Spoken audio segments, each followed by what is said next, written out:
My friend, I come to tell you today that I successfully managed to put this on like a sling, you know.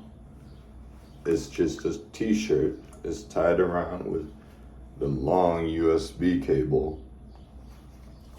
And I managed I have finally soldered 10 white LEDs after I just found this piece of wood in my closet.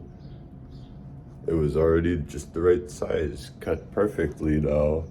I tied a thing on it.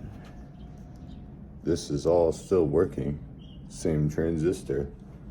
All I had done this morning, I had to cut off these two RGB LEDs. These two, although they were so intense and actually a little bit colorful, I enjoyed them at first. But I burnt them out because, see, I had this on a different voltage source. Those are just rechargeable AA's, but what I did, I tried plugging into this lithium you see here,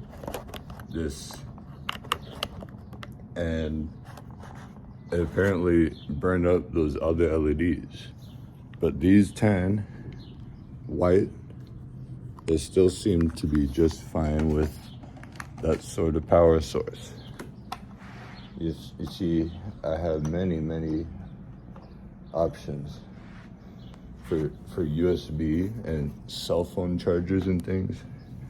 I'm telling you, I'm plugging myself in the wall right now. I'm pulsating about 30 times a second, I think.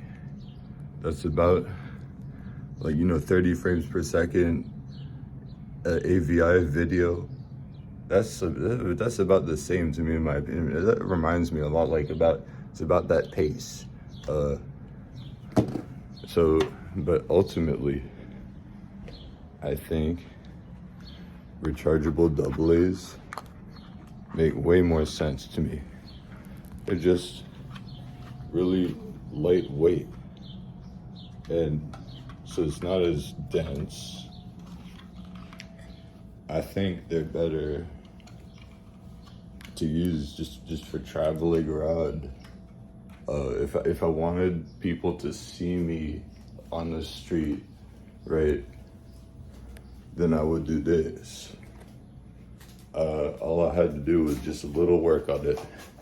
See, sling it around my shoulder, and now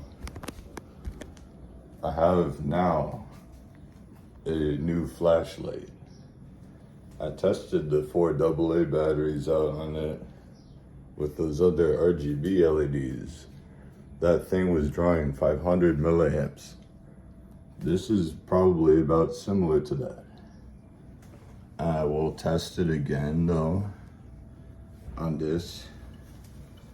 I have to know how long does one charge pack of 4 AA's last me. I need to know this, or I won't be going anywhere with this no time soon. But it looks like I have these pointed mostly all forward. They're just aimed in just the right direction, in my opinion. And that is my new bike light now. I have to